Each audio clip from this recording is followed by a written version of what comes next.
All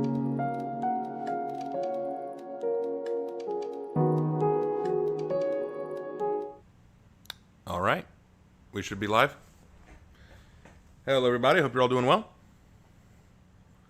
We are back again for another Raven Reads. We're going to be continuing the Tempest Blade. I managed to get chapters 5 through 9 edited and ready, so we're going to read those tonight. I do not know if I'll be able to get the next ones done before next Monday, because there's going to be a lot going on this week, but I will try. And if we don't get them done, we'll read something else, or we'll do a writing stream while I still work on them. But I do want to read this story to you guys because I love Tempest Blade. It's one of my favorite stories that I've ever worked on, and many have said it is one of my best stories that I have ever worked on, and so I do want to get this one published. This is a book that I would love to actually see published. So for those of you who are unfamiliar with what this is The Tempest Blade, a book that I am currently writing, and I'm reading to you guys some of the chapters that I have edited and prepared. And if you have not heard me read chapters 1 through 4, you can watch the stream where I did that last week and get all caught up. So we are going to be picking up on chapter 5 today, and we're going to have some fun. All right, so let's not waste any time. Let's get right into it. All right, so chapter 5.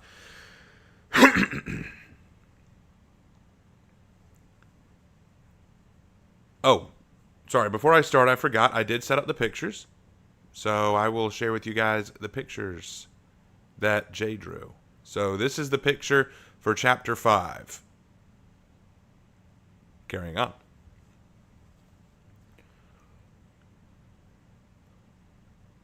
The morning sun greeted me with its warm and gentle kiss on the nose from outside the window. I stirred and sat up, looking out the window of my meager room and took in the sights around me, blinking several more times than I probably needed to wake myself up. "Good morning." The tiny little voice caught my ear, and I spun around to see her. Aoife stood at the foot of my bed, awake, healthier, and smiling. I smiled back at her and rubbed the sleep from my eyes. Hey, Aoife. When did you get up?" "Old man say get up. It backfist." "Backfist? You mean breakfast?" Breakfast. "Don't hurt yourself," I grumbled, standing up again and walking towards my boots, slipping them on. Aoife ran and picked up my sword, running back to me with it, holding it out as if expecting me to take it. But I shook my head. "Not yet. Let me get my shirt on first, kid." I then took note of the way she held my sword, and, to my surprise, she held it well. The untrained individual would hold it sloppily with one hand loosely around the sheath, allowing the sword to shake and rattle. But Aoife held it with 2 hands, keeping the sword horizontal and parallel with the ground. Her hands were also spaced apart enough to not allow the weight of the sword to tip too much to one side. This girl had at least some knowledge of swords. I recounted last night to when she'd asked if I was a warrior and the smile on her face. Who was this child? And where was she from? After getting on my clothes, I finally took the sword from her and strapped it to my side, and she smiled that familiar grin.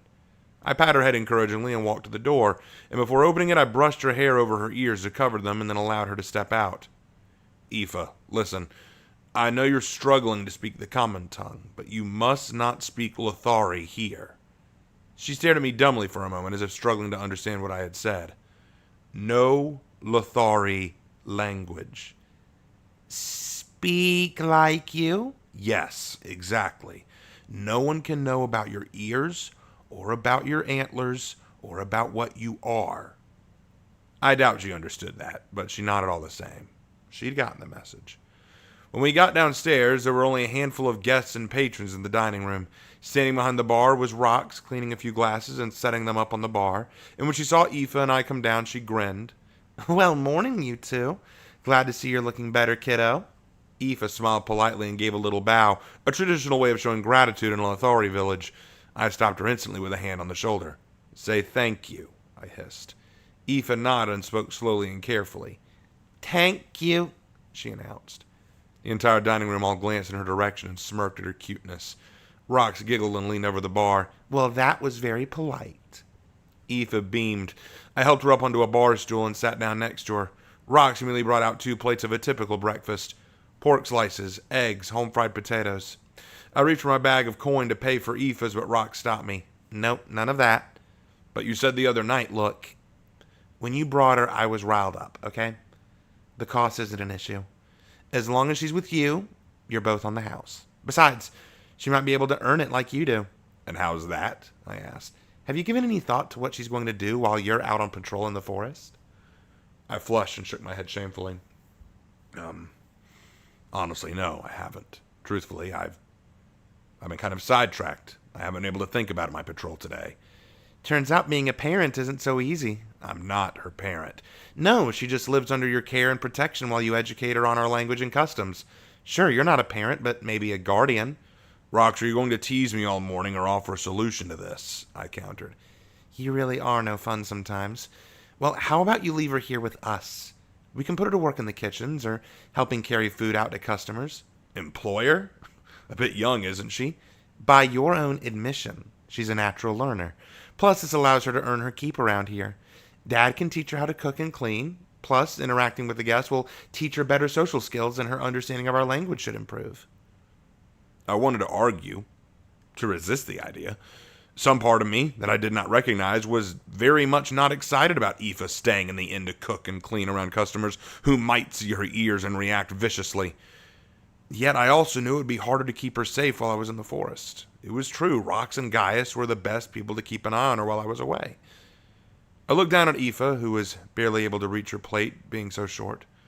She had to reach out with her hands across the bar like crab claws, scooping tiny mouthfuls and drawing them to her waiting mouth. I just smiled again, lightly rubbing her head. Just promise you'll take care of her? Of course we will, Rox grinned. We'll make sure she's safe. I nodded slowly and then glanced down at Aoife. Now came the part I had to tell her to stay here with people she barely knew or trusted. But that could wait until after breakfast. Let her finish eating first. Guys, I'm going to have to time out 1 second. I need to step away from the mic a sec.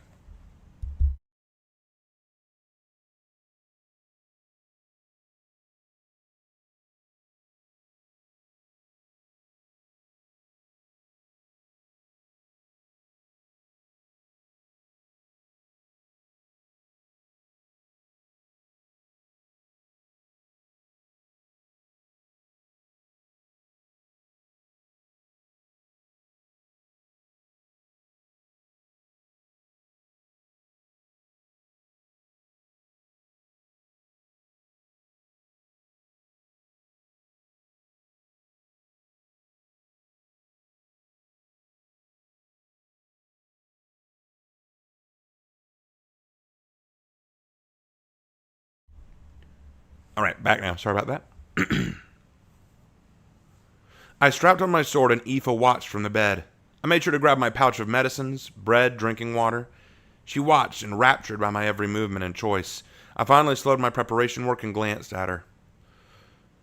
Aoife, I want you to stay here with Rox, I said.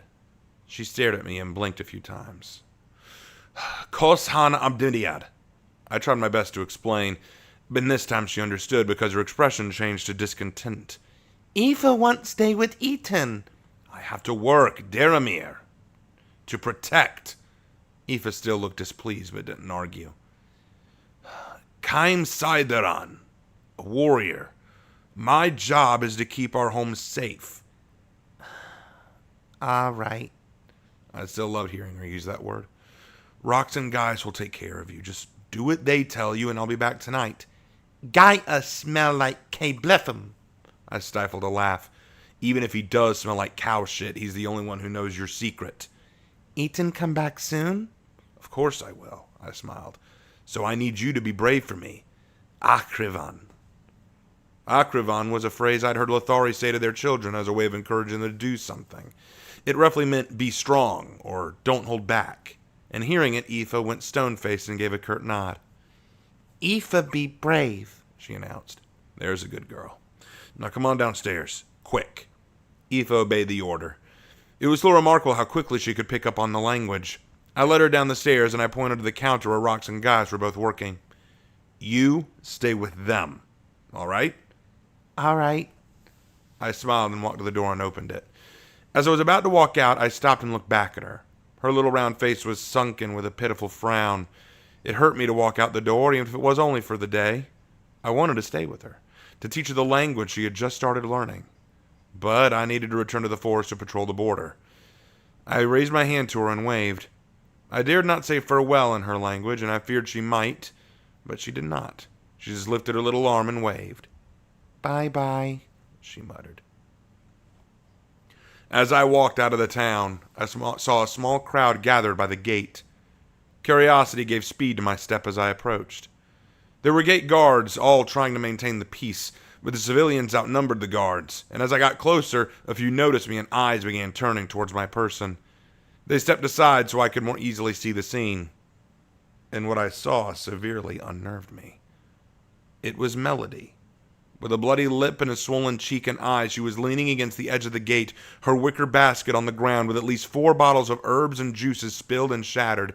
She had tears in her angry, puffy eyes, and they were glaring at a man across from her. It was Brandon again, his fist clutching a brass knuckle in its tight grip. He was sneering and ready to hit again. "We don't want your goddamn kind here," he barked. "I told you I'm not a witch or a sorceress. I just make potions," Melody cried. "That's enough already," the gate guard shouted. But Brandon's friends all stepped up to block the guard so Brandon could finish what he was going to do. But they wouldn't stop me. My hand went to my sword as I marched forward. I darted past the crowd and towards Melody. I grabbed Brandon's shoulder forcefully with my free hand and threw him aside, causing him to gasp and the crowd to cry out. I knelt down by Melody and checked her over. She was staring at me with tears rolling down her face. "Are you all right?" I demanded. She opened her mouth to answer, but she was cut short. "Get the hell out of here, you trait! Silence!" I barked, drawing my sword so fast that in speaking the word my blade had gone from my sheath to the tip of his chin. "I've grown very weary of you and your antics, Brandon. Lay one more finger on this woman. Your blood will water her gardens." The venom dripping from my lips must have struck home, because the crowd instantly began to dissipate, and Brandon's friends were backing away. Brandon, though, tried one more time to look tough. "You wouldn't. I'm a human. You're with the Empire. Even the tame dog bites if you test it. Test me. Aren't you the one who keeps saying I'm a traitor? Maybe I don't know where my loyalties lie, Brandon. Why don't we find out?" Brandon gulped and quickly ran away with his posse. The guards, looking relieved that the situation was resolved, gave a silent thanks before returning to their posts. I turned to Melody, who was kneeling down to pick her things up. "Are you all right?" I asked. "No," she said truthfully. "No, I'm not." She was putting her items in her basket, and I began to help her as she whimpered and hiccuped. She tried to rise to her feet but stumbled. I caught her arm and helped her stand again, but she just cried. "I can't come back." "Melody, no, we need you. We need an apothecary." I tried to urge her. "After this, they'll just keep coming back. They'll kill me before long." I gently began to walk her out of the gate back towards her home outside the village walls. She needed to go home and get her injuries treated. It was too far to walk her back to the inn and for guys to treat her. "I can keep you safe. I won't let them hurt you." "You won't always be around, Ethan. I'm sorry. I'm sorry. I can't." And she collapsed into a fit of crying and sobbing as I had to put her full weight on my shoulder and my arm to take her back to her home. I sheathed my sword carefully and let the weight of her sorrow lay upon my heart. She was right. I couldn't defend her every moment, and potion making was her craft. Of course the reprobates would target her again, just as they targeted anything they hated. If one day they attacked her in her store and I wasn't there. Sometimes things were just easier on the battlefield. That's the end of chapter 5. Give me a second. My tablet needs to get on the charger before it dies. And then I will read chapter 6.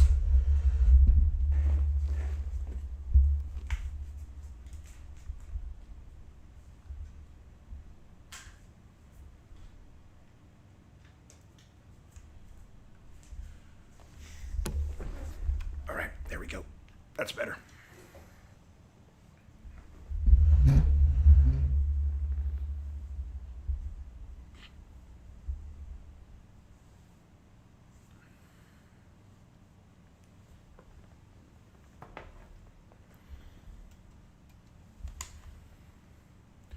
All right.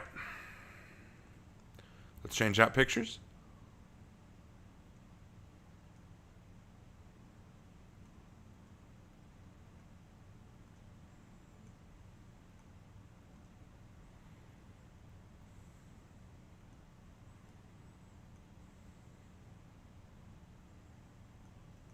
One second.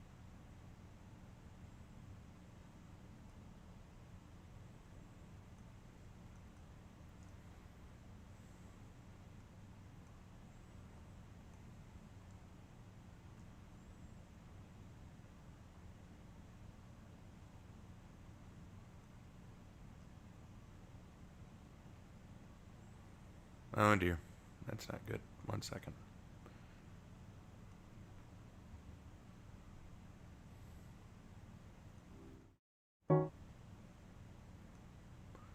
Having some technical difficulties. One second, guys.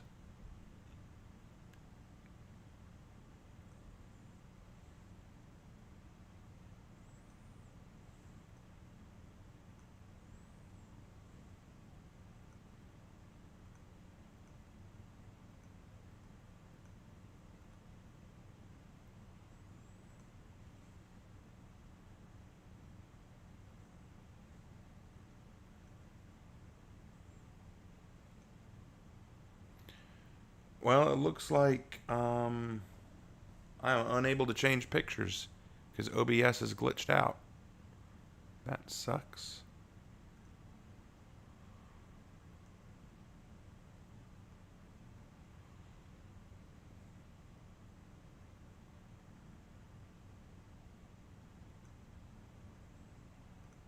All right, there we go. I think I fixed it.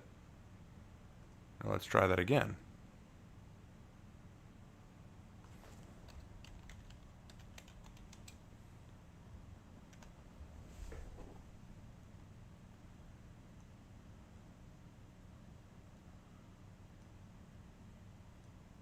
There we go. I just had to take it down and reapply it.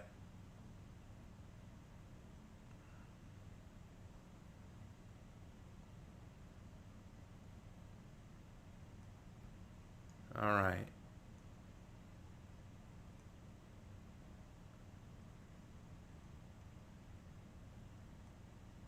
That should have fixed it. This is the image for chapter 6.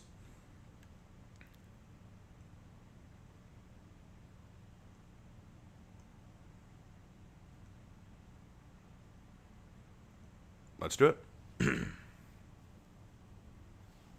Chapter 6. I sat in the forest clearing, fire at my feet, dead beast by my body. I'd slayed it only an hour ago, and already it was starting to stink. It was a bizarre creature, to be sure, antlers like a deer, but the face of a twisted demon, a bear-like body and fangs like a wildcat. It had a long tail like a crocodile that it had used to knock down a tree, and its massive arms were thicker than my own body. Surely this fiend was a massive beast that had needed to be slain. And under usual circumstances, such a kill would have pleased me, but I could only feel sadness. Melody, a close friend of mine, would never return to the town because she'd been chased out, and there was nothing I could do about it. I wanted to go to her home and plead with her, but I knew doing this would only upset her further. Then there was Aoife. Such a sweet child, innocent and naive.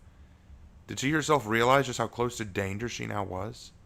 I had delivered her to the lion's den, and the only reason she lived was because the lions didn't know she'd arrived. What was I to do? Guys was right that keeping her there was dangerous. Too dangerous. If Melody's fate was any indication, if the child was discovered, if Aoife was found, it would spell disaster for not just her, but for Gaius and Rox. There was only one thing I could do now, and I hated the idea. But it needed to be done. This clearing I sat in was not one I'd found randomly. It was a meeting place, a place where a certain friend could find me, and in a few moments that friend would arrive. I could only sit and wait, and poke at the memories that danced within the flames. The burning embers of war. As memories began flaring to life once more, I almost forgot the purpose I'd for being here, or with whom I had contacted. A simple lapse in judgment. A moment of distraction was all it took. I felt him, He was upon me in an instant. From behind the bushes, a being sprang out, gun drawn and aimed at my head. My sword was out and ready in a fraction of a second, and my steel met his iron, brushing it to the side. His other hand was already going for a second pistol. I dove under the gun's barrel and used my head to strike his elbow, hopefully to dislodge the gun. It didn't. Instead, the assailant threw himself into a back handspring, leaping away from my shot and raising his guns once more. Damn! I thought I had you. Almost did, I admitted. You caught me while my mind was elsewhere. The legendary Tempest, letting down his guard? My, you've changed since we last met. The figure grinned, lowering his guns. But it is good to see you're in good health, Hawk. Same to you, Mavericks. The man, Mavericks, stepped in the light, and his sharp, angular face could be seen. His long hair tied back in a ponytail. He wore a long coat, which, if opened fully, one could see no less than 10 pistols strapped to the interior, as well as 2 strapped to each leg, 2 on his hips, and 2 strapped to his chest, not to mention the 2 that never left his hands. His name was Pac Mavericks, the most deadly gunslinger in the Silver Corps. He earned a reputation for carrying 18 guns, each one marked with a different Lothari rune that gave it a different elemental effect when fired. Because Pac Mavericks was a Lothari. His long, pointed ears were unhidden as he approached me and shook my hand. I looked up at his forehead where his antlers used to be, but he'd had them cut off. He liked to keep them off. Kept people from noticing that he was Lothari too quickly. Though he was Lothari by race, he was considered a traitor to his kind. He embraced the use of firearms and integrated the Lothari magical runes with them, a highly offensive and sacrilegious act of the Lothari people. Pac Mavericks had never truly understood the strict culturally stagnant nature of his people, which is why he left to study under humans and learn their ways. While he certainly wasn't the only Lothari to choose this lifestyle, it won him no friends from his own kind, or, needless to say, that many from humans. However, he had been as close as a brother to me during the war, and now I needed his aid. It has been a long time since I've seen smoke rise from this place. Our favorite meeting ground, wasn't it? It was necessary that I call you. I'm afraid I have a problem, Pac, I explained. I need you to look into something for me. What is it? He asked curiously. I inhaled a moment and hesitated. I'd become so used to hiding her identity, I almost forgot that Pac was trustworthy. After taking a moment to remember that, I continued. A few days ago, I found a sick Lothari girl in the forest. Her mother was killed by the Sarandinen, and she's been on her own ever since. Pac's face darkened and he spat on the ground. I wish I could say I was shocked by this, but word of the Sarandinens executing possible human sympathizers has been growing a great deal lately, Pac explained. I need to know if she has any family. Anyone I can take her to. The longer I protect her, the more likely Gaius and his family are put in danger for sheltering her. Gaius! How is that, old fox? Still growling like a bear and swinging twice as hard. That old fart.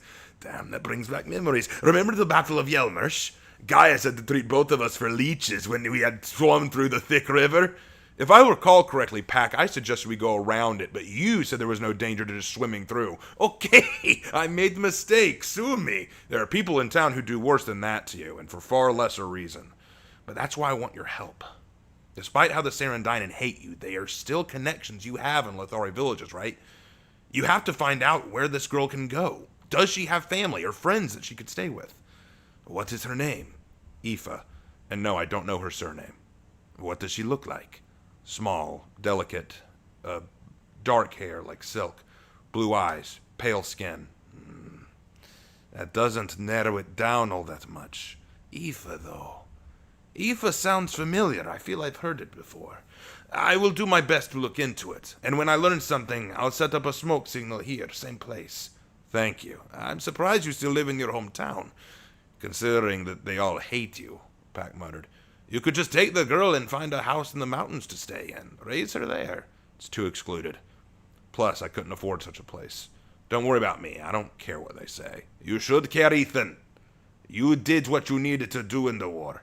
You didn't betray the Empire. If anything, you are a hero of the Empire and Lothari. You don't deserve to be treated like a criminal. My heroism was paid for by the blood of other Silver Corps warriors. Pac fell silent. What I did, Pac, was nothing heroic. Just a thing that had to be done. You can't beat yourself up over this, Hawk. It's not worth it. Maybe not. I put away my sword, realizing I still had it out from our little duel, and I smiled. Do you know how long it'll take you? Probably no more than a week. Might not even take that long. I will see you soon, Ethan Hawke. The Tempest. Before I could remind him not to call me that, he turned and sprinted into the forest, laughing. He was always a happy person, very excitable. Even during the war, he seemed rather carefree. Perhaps it was his way to evade the fact that he had no home, no family to receive him. Having turned his back on his own kind and being loathed by everyone else for what he really is a lost warrior. But then again, so was I. I turned and began to walk out of the clearing and back into the woods. I had one more day of patrolling, and then I could go home and check on Aoife. The Tempest. It was a name that I'd earned in the Battle of Eratos. That day, with the wind blowing so gently that I felt like my fingers were stroking my skin, I saw lines of Lothari warriors, lances and shields in hand, rushing towards our battle lines. Eratos was a sinkhole. The Imperial forces stood on one side, the Lothari on the other. The battle plan was simple. We would let the Lothari forces all pile into the hole at once, and then rain Gatling gun fire on them from above. But the problem was that Lothari had anticipated this strategy. While their main forces took to the hole, they began firing arrows marked with water runes upon our heads. The arrows exploded into rainwater, ruining our powder reserves, and we were forced to engage to buy time. And of course, that meant the Silver Corps were first to attack. The first to charge in was Mulden, a young man with incredible skill with a rifle, but he was quickly outnumbered. And not only this, but he'd moved down the hill too slowly. The cold wind that blows downward into the ravine was a force that kept one from maintaining their footing. With each attempt to maintain altitude and distance, he slipped further and further down into the death trap. The Lothari were swift and easily surrounded the poor fool. He was overtaken. Impaled from 5 sides by their lances, he was butchered before my eyes. And I was to enter next. Sword in hand, I charged into the sinkhole, prepared to quickly draw the blade. As I ran, the breeze that had blown so gently began to gain power.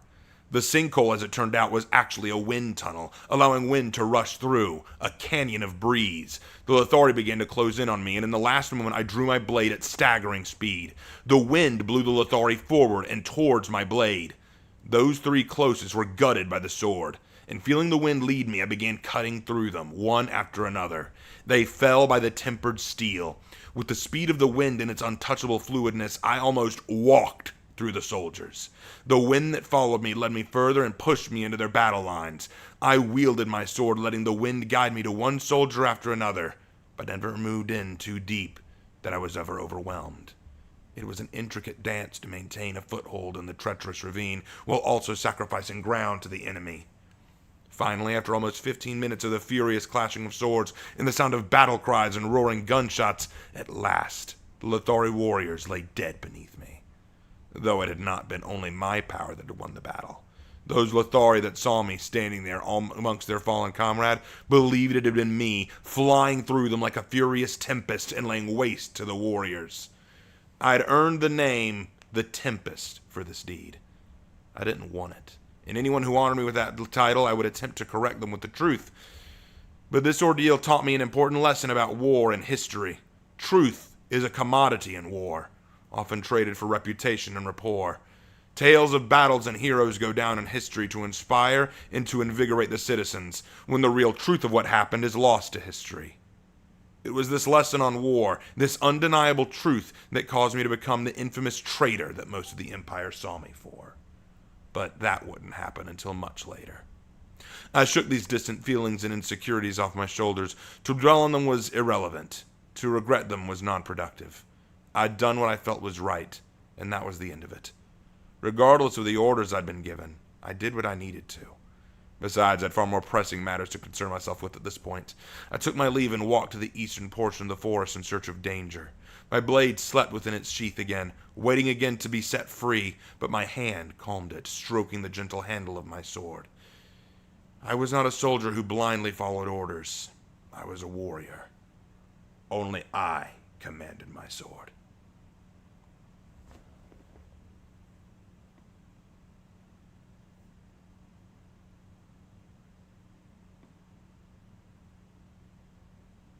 And that was chapter 6.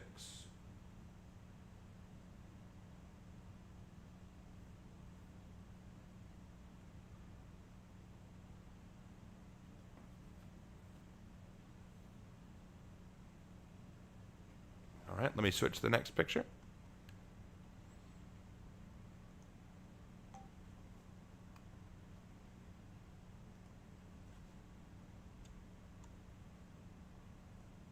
Chapter 7.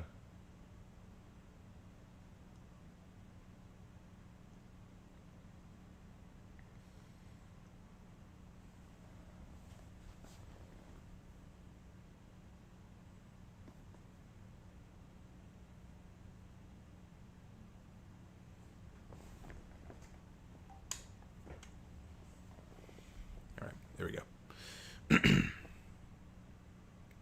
Chapter 7. The sun was beginning to set, and I was exhausted. I wandered back into town, my legs heavy and partly dragging on the dirt path. I lightly touched the hilt of my sword, helping to hold it up, as I felt like it might fall to the ground if I stumbled, and I wanted to stumble to the ground more than anything. I'd been in the woods hunting and clearing the area for hours, but it felt like it had been days. My mind kept returning to Aoife and her little smiling face. She'd changed me, and was it for good or bad? I couldn't be sure, but I'd been changed nonetheless. Aoife invaded my thoughts and my emotions like an infection, but not one I necessarily wanted to cure myself of. In fact, I found myself leaning on it, a reminder of sorts, a reminder of my own convictions. And yet she was dangerous.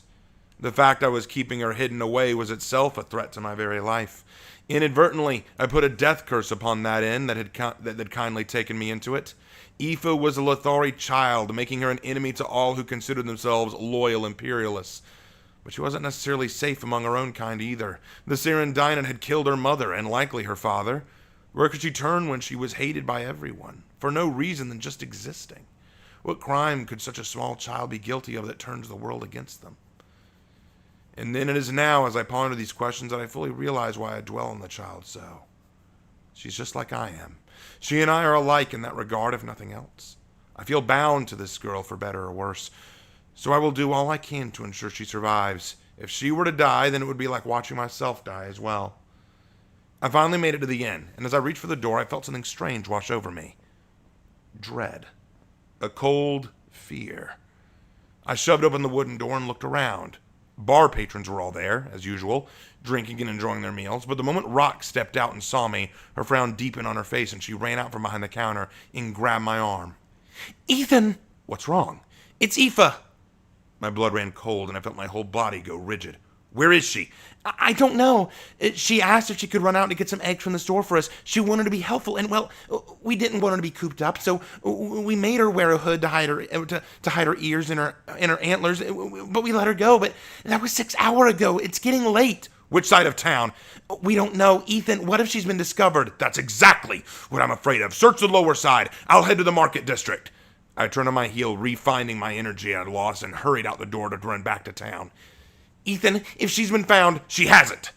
If she was found and discovered for what she was, then we'd already have a mob in the area ready to hang her. Just find her before that happens." "Ethan, I'm sorry. We didn't mean for..." "It's not your fault," I responded, probably more fiercely than I intended. "You weren't prepared for this, and you were only trying to let her stretch her legs. You're fine. I'm not mad at you. We'll find her, okay? Just start looking." I didn't wait for a response before I rushed out into the night to find Aoife. But Rox's words rung in my head like a metronome. It was true. It wasn't Rox's fault or Gaius's. This was my fault. Me, the one who brought her into this town in the first place, the one who forced her upon Gaius and Rox without asking, the one who stupidly left her alone with them without any inkling of a thought to the notion that she might want to walk around and get some air. How foolish! If she was found out, it was on me. And without a moment's hesitation, I sprinted to the market. The market was slowing down as the sun was setting. Fireflies took flight and began to ignite the evening with their dancing and glimmering bodies. The lanterns were being lit, and soon shoppers would head home along with the store owners. I, however, was not leaving. I had to find Aoife. I searched and skimmed every empty shop and every alley, but no one had seen her. I would ask around, but then they'd want to know how to recognize her. And that was something I couldn't tell them. It was best to search alone. I moved in and out of empty shops, scanning and even sniffing at times as if behaving like a hound dog would somehow make me one. I couldn't stand the dimming sunlight, as it felt like the trickle of sand through an impatient hourglass, hearkening to the doom of a child I had, for better or worse, taken responsibility for. I began to fear the worst, and as the sun finally set and the darkness came upon us, I knew that finding would be incredibly more difficult. I couldn't give up. There had to be some clue to where she'd gone, something I'd missed. Aoife, where the hell are you? Where would you go? I hissed. Then a thought occurred to me. I had a hunch, and it was a long shot, but I felt it was my best guess as to where she was. I took off into the alley behind the fish market stall. I had to get to the other side of the market fast and pray she was there. The market was always filled with children waiting on their parents to get done with work. If she'd bumped into them and they'd invited her to play, would she have said no? Would she have followed them? Aoife was cautious, but still curious. She was a child, after all, and there was one place in the market district that might be a place for a child to hide. A toy store nestled in the corner of the market where little kids would frequent to look into the windows at the toys. I finally caught sight of it, but to my dismay, she was nowhere to be seen.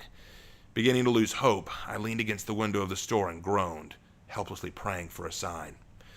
I glanced down at my feet and saw the footprints of children as they'd clambered around to get a peer inside the window. How they must have laughed and danced happily at the thought of the goods inside.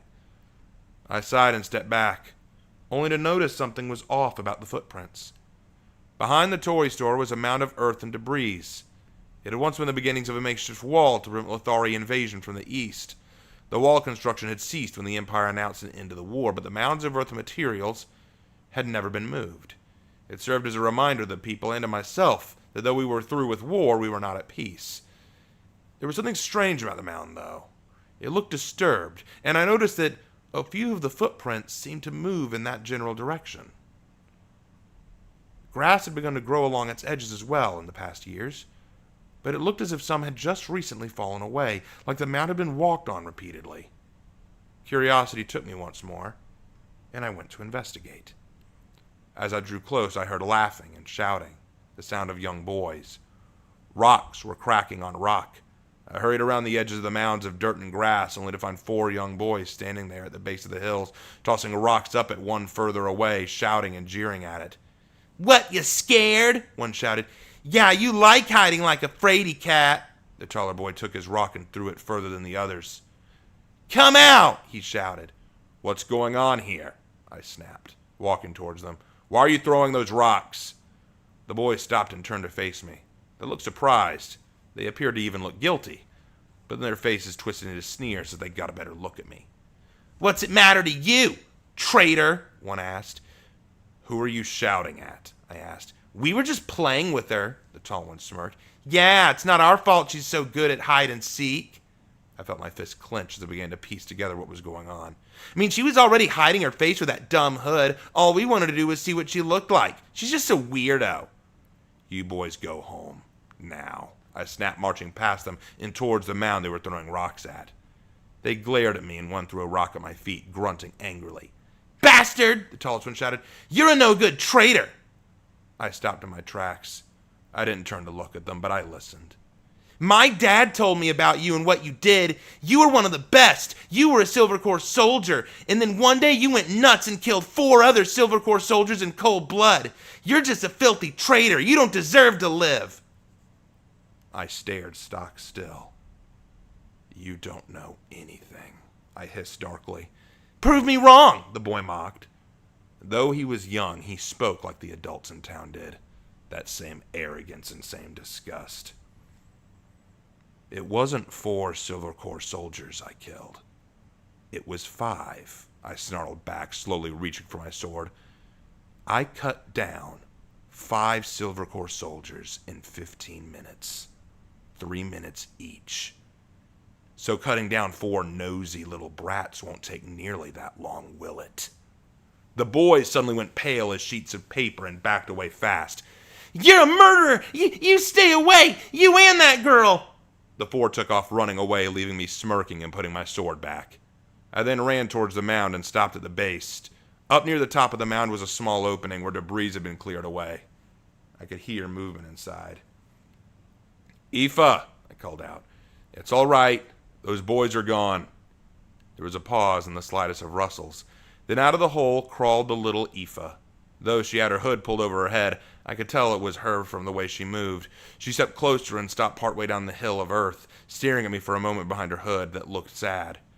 "I'm sorry," she whispered. "Don't be. Those boys were jerks, and they—" "Aoife was bad," she whimpered, her body shaking. What are you talking about? I asked.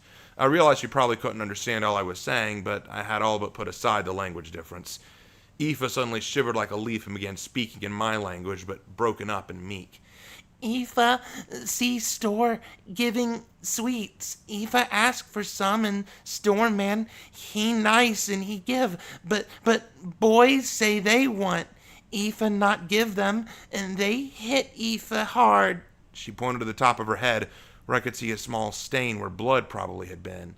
Aoife scared, so she run, and Aoife got lost. Aoife was scared. Aoife did wrong. You told Aoife stay, and I ran. You were trying to stay safe. That's not wrong. Eaton told Aoife stay home. Aoife ran, and so Eaton angry with Aoife. I'm not angry, I replied quickly, stepping closer. Aoife don't want to be alone, she cried finally, looking up, tears rolling down her cheeks. Aoife alone when Mom die. Aoife never won't be alone again. Please, Ethan, let Aoife stay. Aoife won't stay with Ethan. She finally broke down and began crying into her fists as she rubbed her eyes, wailing and bawling horribly. It seemed like she'd been holding in these feelings for a long time, these tears. And I also realized something else from her story. This girl knew more of the Imperial language than she'd let on previously. Though broken and not fluent, she had more than a basic understanding. Either she was incredibly fast at learning my language, or she'd known humans in the past.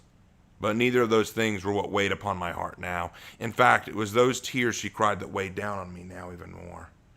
I knelt down to her and reached out. Come here. She didn't hesitate, but instead ran and threw herself into me, hugging me as tightly as she could, as if I might just vanish if she didn't hold me to that one spot. I wrapped my arms around her and allowed her hood to fall off so I could stroke her hair. She cried into my chest, and I sighed. I'm not angry. It's not your fault. She didn't answer, but only cried. She must have been so frightened, scared, helpless. She'd lost her mother in the forest, and God knows how long she lived alone in those monster-infested woods. I stroked her hair and sighed, letting her tear-soaked face bury itself in my chest. Aoife, sorry. Aoife, stay. Of course you can stay. She didn't respond and just sobbed harder. I felt the blood in her hair between my fingers, and I felt tears build in my own eyes as I tightened my hold. I inhaled deep and bit my lip, only now realizing just how cold her tiny body was. It was late. She was exhausted, and so was I. I'm taking you home, I whispered to her. All right, she whispered. I smiled despite myself. I loved hearing her say that word, the word I taught her. Yes, it's going to be all right. I won't let you go, I promise. She probably didn't catch all I said, but she seemed to have calmed down a good deal, as her body, though still shaking, was no longer sobbing. I stood and took her hand, pulling her hood back over her head. I'll take care of you. As we began our walk back home, my thoughts turned to earlier, when I'd blamed myself for taking her in. Aoife was a burden. She risked our lives by being amongst us, and I had no right to put that kind of danger on Rox and Gaius. I had no right to pull strings to find out who she was.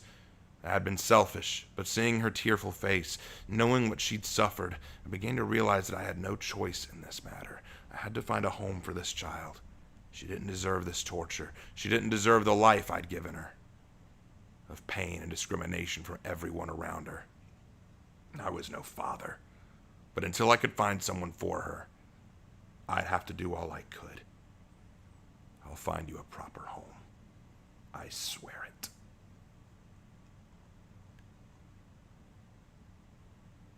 And that was chapter 7.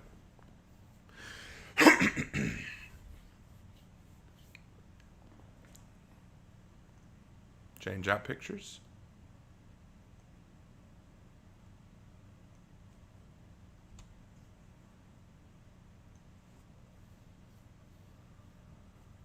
Let me grab something to drink and we'll start chapter 8. Because doing the crying Aoife voice was hard on the throat. Just a sec.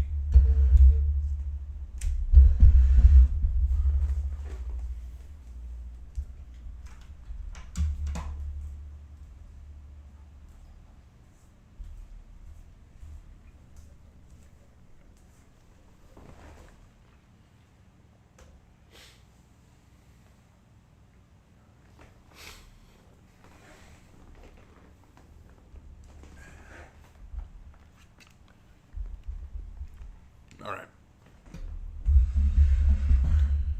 Okay.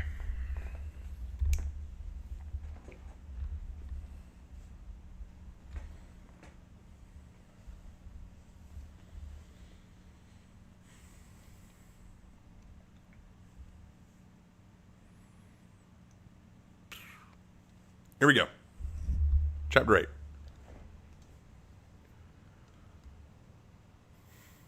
I sat quietly at the counter to the bar. It was the early morning and my sword was strapped to my side. I was geared up and ready to go back to work again, patrolling the forest beyond town. I wasn't excited about today's work because I'd be gone until the late evening and likely wouldn't be back until after Aoife had gone to bed, but it wasn't like I could just ignore my responsibilities either. I glanced over the door to the kitchen and watched it open, and out walked little Aoife, wearing an apron and little working dress. A bandana was wrapped over her hair, and it helped to hide her ears and antlers. Her wide eyes watched the tray as she carried carefully as it was loaded with 4 mugs of ale. She scurried out to one of the tables to deliver the drinks. "She's a hard worker," Gaius muttered, smoking his pipe next to me. "She never complains and does what she's told better than some of my veteran staff." Never thought I'd see the day you go and hire a little kid, let alone a Lothari. Don't push your luck. After the incident with Aoife running off and getting bullied, Gaius decided it would be a good idea to keep Aoife occupied and chose to hire her on as an assistant. Eventually, it meant she would do any chores, and he asked her to do around the inn, such as collecting laundry, serving drinks, peeling potatoes, and just about anything else he needed from her. He gave her easy work, but it kept her busy and happy most of the time. I just looked down at her as she set the mugs down in front of the guests. "Look, Ethan, it's really none of my business, but you can't hide the girl forever. She needs to be a kid." What would you have me do? It's not as if I can change what she is and take off that bandana or cut her hair. You do know that as she gets older, she'll obtain more traits for people, right? The sharper canines, the growth of a tail. And those antlers aren't going to stay little nubs forever. Once they grow out, no bandana will hide that. You'll be royally screwed, boy. And soon she'll start gaining a proficiency with those runes, if she doesn't already have that. I know. You don't need to remind me how dangerous it is. I'll think of something, Gaius. Just give me some time. I stood, finishing my drink, and prepared to leave. Hey! I froze and spun to see Gaius walking around the corner toward me. He held out a piece of parchment and shoved it in my hands. "I found this nailed outside the inn this morning, and I don't get any use for it, but I think you might." I looked down at the parchment and saw what it was. It was a notice about the arrival of a circus in the neighboring town. A circus? It's large and crowded. Kids love it there. She'll meld right in, and with all the costumed characters there, the last thing anyone will look for will be one with pointed ears. Though she should wear a bow or something just to be safe. But why would... It ain't my business what you do or don't do with that brat. But it breaks my heart to think that any child would grow up without having been to just one circus. We both stared at each other, and for a moment I saw a flash of empathy in his eyes. Despite his prejudice, I could see the concern. He'd grown to like Aoife, but I didn't bring that up. I was just glad he was so willing to help. I appreciate it, Gaius. I sighed, shaking his hand and then stuffing the parchment away in my coat. I looked down at Aoife, who took notice of me leaving. She picked up her tray and quickly ran to say goodbye to me. Ethan, you go now? Yeah, I have to go. But I'll be back tonight. I then paused and pulled out the parchment to show Aoife. Aoife, does this interest you? She stared at the paper but didn't say anything. The thought occurred to me that Aoife probably couldn't read. Oh, right. It's a circus. What a circus? A circus is a big tent full of actors and stuntmen, and she just tilted her head as if trying to process my words. She was like a curious puppy, and like a puppy, there was no way I could make her understand through words alone. It's a lot of fun. Fun? We go? If you'd like. All right. We go to circus with Ethan. I nodded and ruffled her hair under her bandana. You work hard, okay? I'll be back after sundown. With a final wave, I opened the door and walked out into the morning mist. Bye-bye, she called after me. I nearly choked up at her farewell. Her little voice seemed to follow me everywhere I went. Such a sweet kid. I almost hoped Mavericks didn't find anything on her parents. It felt like agony to think of letting her go, but even if he didn't, what could I do? I hated to confess, but the words of Gaius continued to resound in my heart. As Aoife grew up, she would become harder and harder to conceal. Lothari are a diverse people physically. All Lothari children start off with the same pointed ears, wide eyes, and tan to pale skin of their people, but as time goes by, they'll start to develop the other traits. Lothari will begin to grow tails when they reach their teenage years. They all have antlers or horns, and they begin to sprout as children, but start as nubs. All grow sharp teeth, and they all develop a familiarity with the language of runes. Pac Maverus used to have a tail and antlers, but he cut both off. And few in the army knew this about him, but he had it all removed so that he could move more easily into human society. It didn't bother him. He had no real interest in Lothari purity or such nonsense, so it never bothered him. But what of Aoife? She wasn't like Maverus. She might like to keep those traits given to her by her parents. How could I hide her if in a few years she was growing a pair of antlers? I wanted to put those thoughts out of my mind, but the more I tried, the more I realized that this was something I simply couldn't ignore. I discussed it with Mavericks when he returned, and when I called him, but now that didn't matter. What mattered was work and the circus.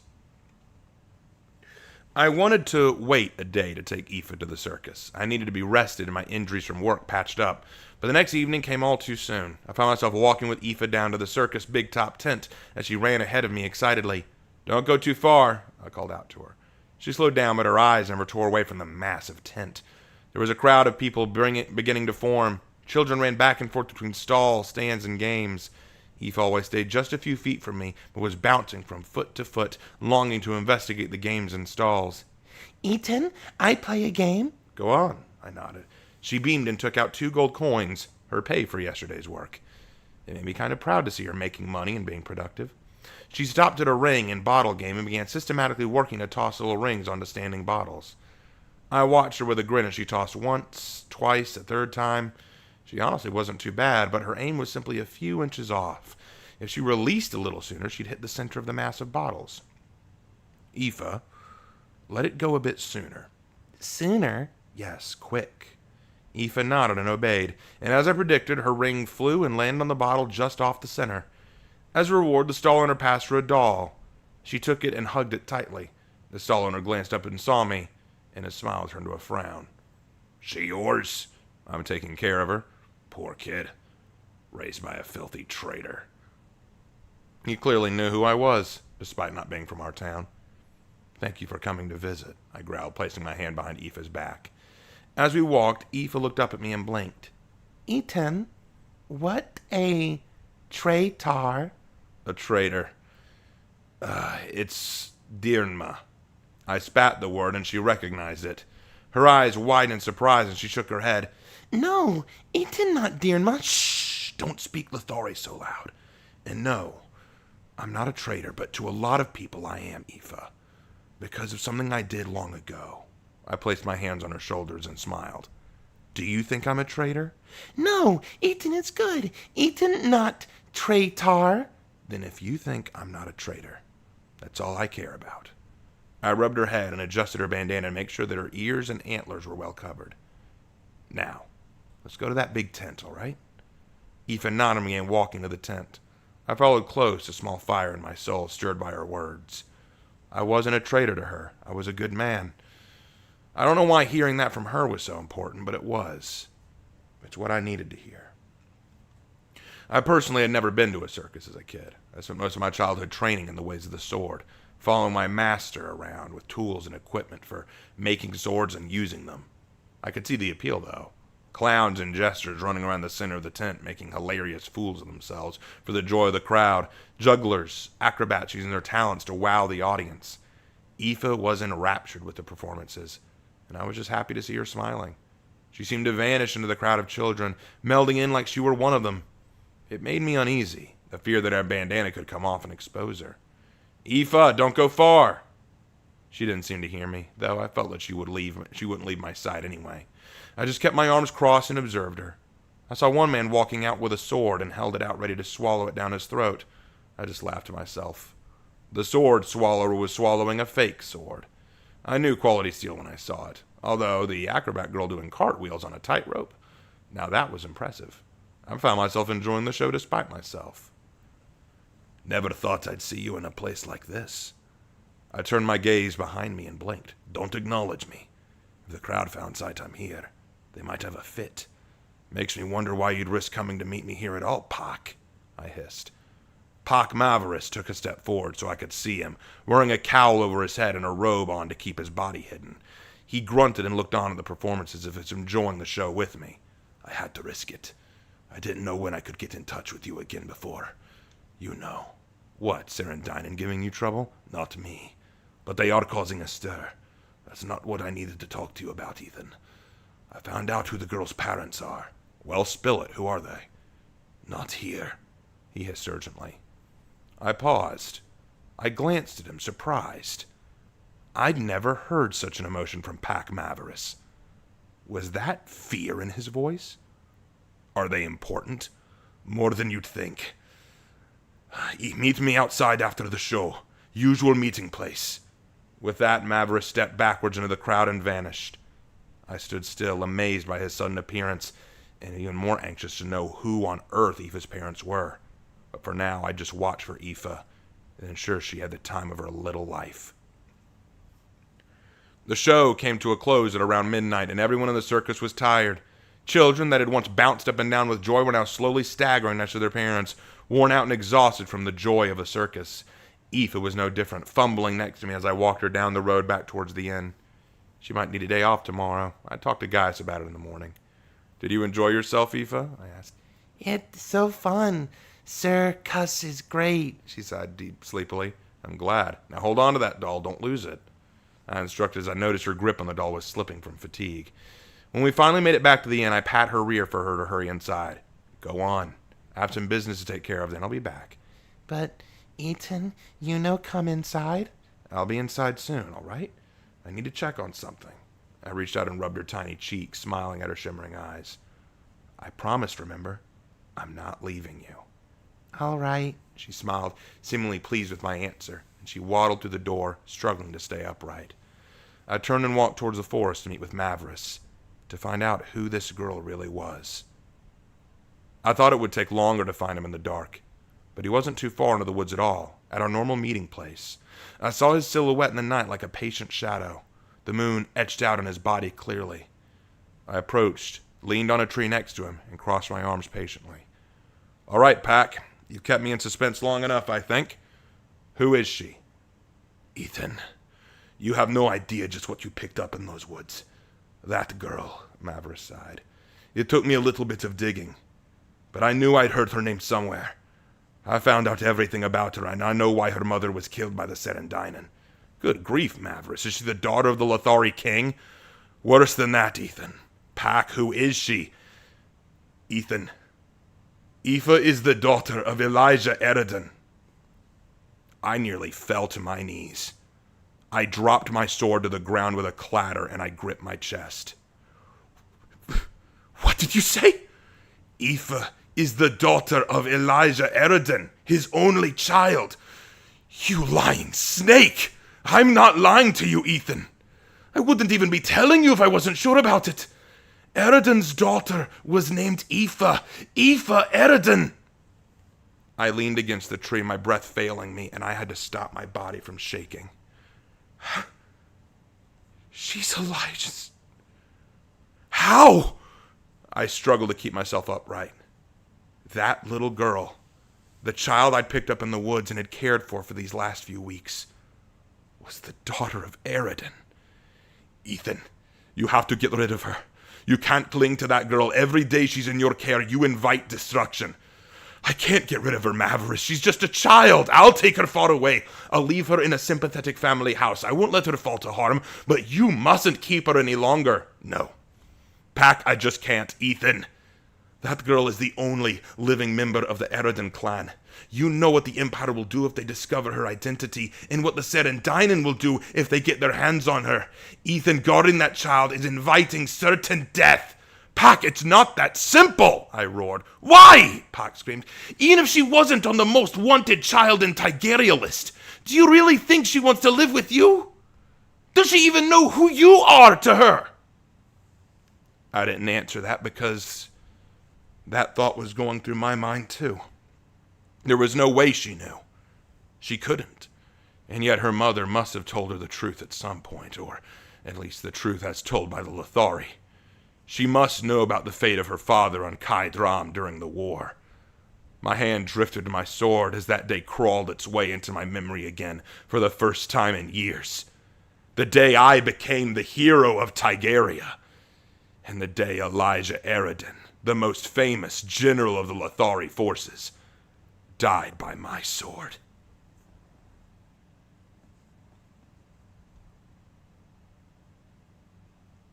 And that was chapter 9. Oh, sorry, chapter 8. Switching to chapter 9.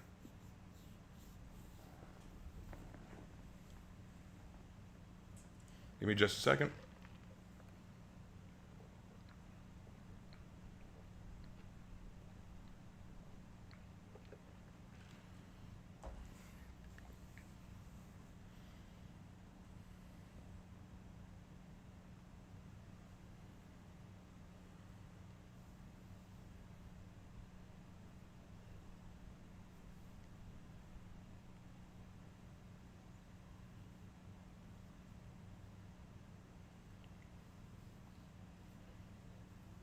All right.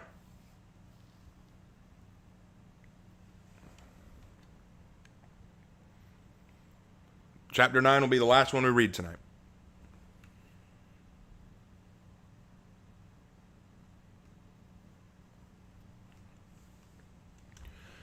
Kaidram was the name of a massive bridge that stood over the ravine of Kareth. It led from the lands owned by the Empire and the Lothari-governed woodlands. During the war, it was a key strategic point for both sides. If the Lothari could hold the bridge, then they could continue allowing refugees into Lothari lands, and continue to allow supplies and resources with the masses within. But if the Empire took it, they could cripple supply lines to the Lothari allies and blockade any attempts for large military maneuvers among the Lothari. For this reason, the Lothari soldiers had entrusted the defense of the bridge and the towns around it to not one, not two, but 3 garrisons of their strongest warriors. They could not lose it. But they would. The Empire wanted a swift end to the war, so they dispatched a legion to the location, as well as 3 members of the Silver Corps. I was one of them. Ethan Hawke. The Tempest, they called me. The human swordsman with a blade that cut with the speed of wind and could leave whole squads in shreds. I never liked the name, but I could hardly stop soldiers from whispering the title, so it stuck. But the battlefield has little respect for titles. Actions matter far more, and the Lothari actions were quite audacious, to say the least. The Lothari launched heavy resistance against the Legion, harassing units that broke off and cutting off supply lines to try and starve us out. But it was useless. Their magic runes that powered their arrows simply couldn't match an onslaught of gunfire. To their credit, they did kill the Silver Corps warrior Nathan the Whispering Death. Supposedly, he was some serial killer who joined the Corps to earn his freedom. Needless to say, he was no major loss in my eyes. But the outcome of the battle was inevitable. The Lothari were on the retreat, and we knew it. I took a detachment of soldiers with me to pursue a fleeing squadron of soldiers as they made their way to the bridge Kaidram. The soldiers were falling behind. The harsh winds that ran through the ravine below were frightening, and a false move could send me falling off the old wooden bridge. I went on behind in pursuit of the enemy. A soldier fell, stumbling from the blowing wind and collapsing on the wooden bridge. I moved in, raising my sword to strike him down. The soldier let out a cry of fright, but I couldn't let it stop me. I had a job to do, an empire to defend. Though there were times I felt I was on the wrong side. I struck, but my sword was stopped mid-swing by a saber. I looked just in time to see a second saber swing at my neck. I swiftly jumped back, parrying the strike and readying myself for the attacker. And it was there I saw him. A pair of deer antlers protruded from his long black hair, eyes as blue as the sea. He wore the garments and armor of a Lothari officer, and he held a long saber, one in both hands. Upon them were a pair of runes that I did not know. But I knew him by his speed and the way he held them. He had a smile on his face as he glared at me. The Lothari I had nearly killed clamored away for the safety of the other side. Elijah Eridan of the Dancing Swords. You're the general of this front? I asked. That I am, he answered, without even a hint of an accent. His language skills were impressive. And judging by your black sword, you're the Tempest. Ethan Hawke, correct? I heard of your previous victories. It's an honor to meet an accomplished swordsman like yourself. He raised his swords in a cross mark over his chest and saluted as if we were about to duel, which I had a feeling was his intent. You know that we can't just walk away from this, Aridin, I pointed out. I know that. So I propose an offer, Tempest. He readied his blades again and grinned. Let us have an honorable duel between swordsmen. Aridin, you do realize that even if you defeat me, this bridge is lost. You can't defeat the entire legion coming behind me. Yes, the odds are against us. But I will fight anyway. If I do not fight for my people, even when hope is gone, then what right do I have to call myself a warrior? He asked.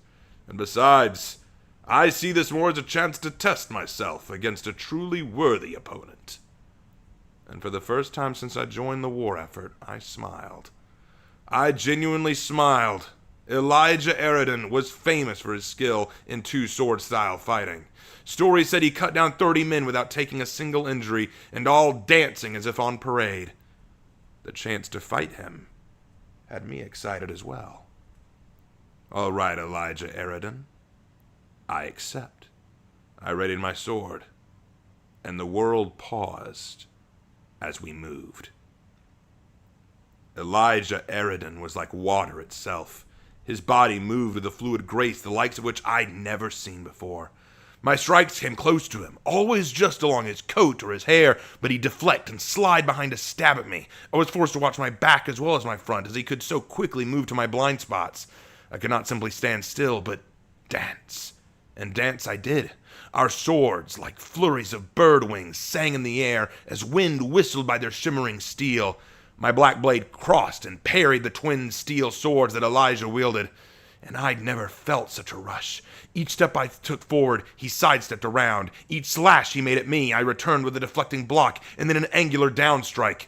We never stayed in one place. He knew better than to give me such an opening. But at the same time, I wouldn't allow him to have full access of his arms, always staying in close so he couldn't use his circular reach. Through the entire battle, our smiles never faded, because this was a swordsman's duel, and I never felt such exhilaration. I forgot about the war, about the battle, about the bridge. Just being lost in this dance with such an accomplished warrior was more than enough for me. Your skill is outstanding, Hawk. I never would have imagined it. Elijah laughed as he swung in a reverse arc. I deflected the blow and moved for a thrust, which he shoved aside with his second sword. He made a slash for my shoulder, but I adjusted my grip, brought the hilt out just enough to knock back the tip of his sword, and shoved him away. I could say the same, Aridin. The great Lothari general lives up to his reputation, I praised. Well, I would be interested to... General Aridin! The cry caused us both to look up, interrupting Elijah from his offer. 2 Lothari were running down the bridge with spears and shields. We will back you up! Stay back, both of you, he shouted. But in that moment, I had lost my focus and the wind caught me. I cried out in shock as I was thrown to the side, to the railing of the bridge. I felt the weight of gravity claim me as I tumbled over and off the bridge. I screamed as I felt the rush of death approach. Hold! I lurched with a stop and felt a grip on my wrist. I looked up to see Elijah Aridin, my enemy, holding my wrist with great force. Hang on, Hawk! He then yanked hard and pulled me back onto the bridge. I clambered on, gripping my sword tightly and looking up at Aridin, who was also breathing heavily, as if he too had been hanging by a thread. The 2 Lothari who had come to help him stared dumbstruck at Aridin, saving my life. Aridin turned to me and smiled apologetically. Forgive me, Hawk. I couldn't let you die like that. But why? I demanded. I'm your enemy. I'm a Silver Corps soldier. You should have let me fall. You are. So much more than that. He raised his blades. It is said when you cross swords with another, you know their heart. And Ethan Hawke, I've seen your heart. You are not a murderer or a monster like your rumors claim you to be. You are a true swordsman, a great warrior. And I wish to finish this duel with the same honor and distinction we began it with. I felt stunned. I didn't even want to raise my sword to him now. I could barely find the reason. How could I duel my savior? I can't fight you, Elijah. Not after you saved me. Elijah lowered his swords a moment. Tell me, why do you fight this war, Ethan Hawke? For my village, my home. The town needs protecting, and I volunteered to spare its citizens of the draft. An understandable and noble reason. And I imagine you are weary of this conflict, as I am. Very, I admitted. We both know how this war will end. I'm sorry, Eridan. As am I, Hawk. As am I. I wish there were more in the Empire like you. Perhaps peace wouldn't be such a dim hope. Eridan, surrender. Surrender and offer yourself to us. I will see to it that you are taken care of and returned home with honor. I'm sure you would do that. But no. It's as you said before, Hawk. You and I both know how this must end. Hawk! Ethan, Hawk! Reinforcements! I spun around to see a small garrison of soldiers from the Empire running out with guns ready. The Legion had finally caught up. I spun to face them. Lower your guns! Lower the damned guns! I ordered. But sir, if one of you fires a shot, I'll execute you myself! I then turned to face Elijah. Eridan, please. I don't want to fight you now. Neither do I, Tempest. But we must. You know as well as I. Even if I were to defeat you, those men behind you would not allow me to flee here alive. Eridan, let me die my own way, Hawk. Let me die in battle with a worthy warrior. He didn't wait for my response. He charged me, and I responded. Our blades crashed again, but it was more furious now. Elijah was holding back nothing. It was as if he were daring me to react fully, to give him everything I had. We crossed blades and sparks flew from our steel as we struck back and forth like battering rams. I grit my teeth through tears. We were no longer fighting for the thrill or for the fun, but now there were killing strokes being shared. I could sense the desperation in his moves. He was drawing me into it, giving me the openings I required. Don't do it, I hissed. But he did. He swung his sword up for the killing blow, and I responded first. I rushed in and impaled him through the chest on my sword. We froze in place, the tip of my sword out through his back, blood raining down from it. He coughed, blood spurted from his mouth, and then he smiled as his eyes glazed over. He'd let me do it. He'd allowed me this final strike. Well struck, Hawk. Why? Why did you do this? You could have won! It's how it must end, he whispered. My people need to see the uselessness of this war. I am their favored general, their prized commander. If I die, they will lose the heart to keep fighting this pointless conflict. Hawk, it must end here. For our families. Stay with me, I snapped, lowering his body down and pulling out my sword. I placed my hand on his wound, trying to stop the bleeding, though it was futile. I die, so this war will end, he kept whispering, so my little girl can have a real future, a life. I lived for her, Hawk, but I died for my people. He smiled sadly. Though I suppose I do wish I could see her again. Damn it, stop talking like that. I couldn't finish my demand as he placed a bloody hand on my shoulder and closed his eyes. Dios en Ephraim, he whispered. I knew that phrase. It froze me. It was a testament of loyalty and of brotherhood, of devotion. It was not just a mere thank you or simple statement of gratitude. It was much deeper than that, and he just said it to me. I gripped his hand as he breathed his last breath, and I stared at his body, feeling the joy of the fight before and the thrill of victory all disappear. I was left broken.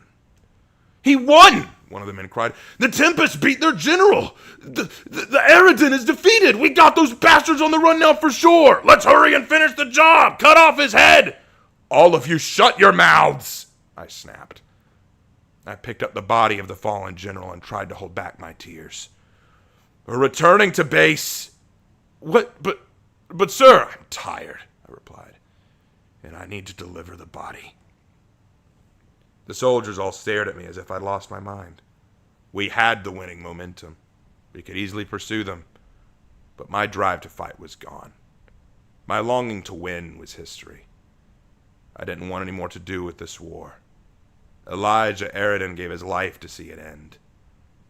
The proclamation and announcement throughout the empire that would be that of great victory.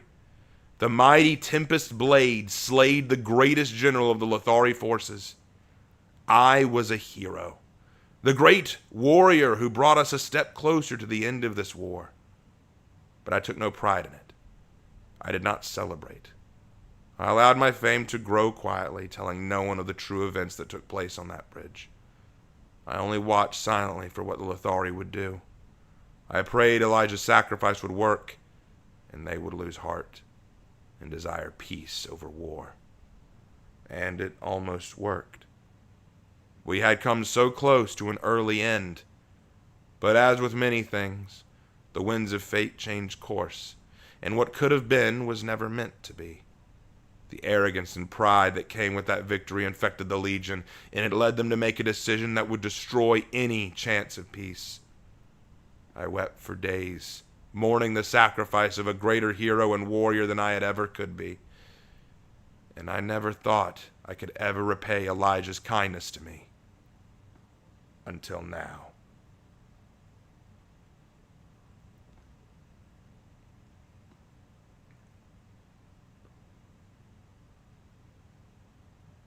And that is chapter 9.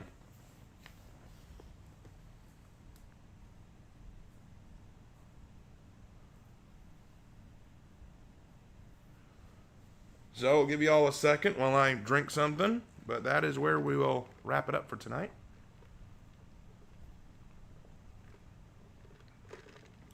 No, Penguin, this is not where it ends. Right now, I'm in the process of editing and adjusting many of the chapters. I have currently written 16 chapters. This is only chapter 9, but I'm working on the rest. I want to finish editing all these first before I work on them, but my goal is to have about 30 to 35 chapters of Tempest Blade because I've got the story planned out. I already know how I want it to go. I already know what I want to happen. I've already got the story kind of planned out, but this is but I have 16 chapters done. I've finished editing and prepping 9 of them. I need to finish editing and prepping the other 7, and then I can start writing the last ones. Now, this particular fight between Elijah and Ethan, what's funny is I was partially inspired by an old clip on YouTube, like a very old clip of a sword fight, which really inspired me because of the way that they fought, and I thought it would look really cool. I wonder if it's still on YouTube, or if I can even find it if it is. Let me see. I don't know if it's still on YouTube. Let me see if it's still out there.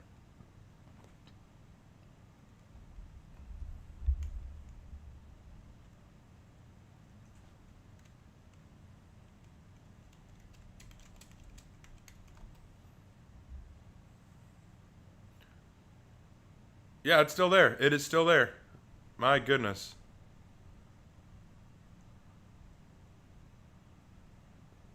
Yeah, it's a very old one. It was made 20 years ago, if you can believe it. It's a 20-year-old video. Shocking. I can actually pull it up. Actually, if y'all want to see it, hold on. Let me pull this up. Let me pull this up. Y'all may find this interesting. Y'all may have never seen this video. Let me show this to you guys. Let me kill the audio here. And switch this desktop audio. Make sure that it's the right kind. All right, good.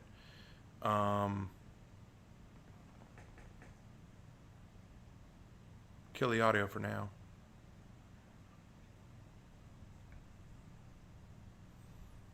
Because we don't need the ads.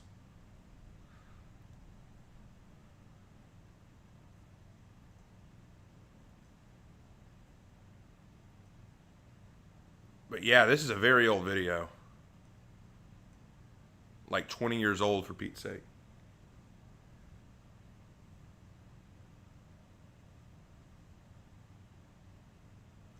Hold on. Hold on, let me see if the audio apparently doesn't want to work. 1 second.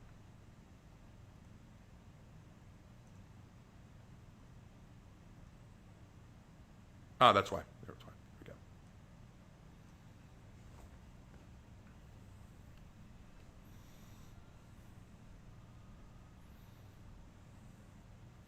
But yeah, this is the video that helped inspire the fight.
And yes, I do listen to this song I did listen to the song while I was writing the fight scene.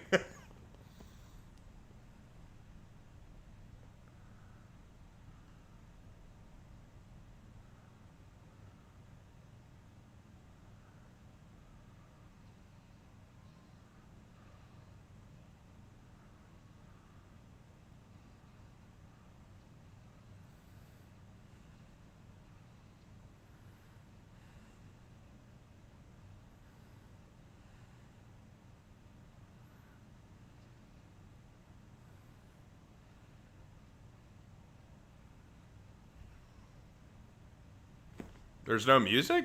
You can't hear it? Hold on. Let me see. Why isn't it giving you music? Let me check. Desktop audio is turned on? Oh, well, that's why. Fix that crap. There we go. Rewind just a little bit, because I don't know why it didn't give you music. Life to pay that debt. But something whispers to me that I shall return to my loved ones unharmed. If I do not, my dear Sarah, never forget how much I love you, and when my last breath escapes me on the battlefield, it will whisper your name.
obviously it's corny.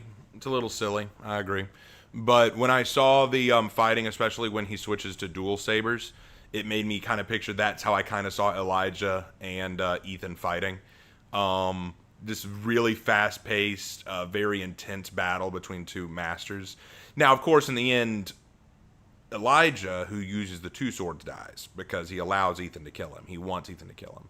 So that was kind of the primary idea behind that. And plus, the music, I really liked the music. I kind of pictured that during the duel, particularly once they realized that they have to kill each other. Well, what I thought was so fun about writing that scene was, one thing I love about doing Tempest Blade, one thing I love about it is there's so much that is implied and told, but not given full context. Like, for example, we know very early on that Elijah was a traitor. Everyone calls him traitor, but you don't know what he did to become a traitor. You don't know what he did. But then we hear, oh, he was also a hero. How was he a hero and a traitor? Well, now we finally understand why he was a hero. He killed the great leader of the Lothari, the great general Elijah Aridin. And that's cool. Until you learn, actually, there's more to it than that.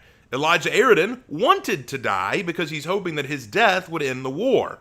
And the reason this upsets Ethan in the present is it didn't end the war. This man saved his life, allowed himself to die, and it still didn't do anything.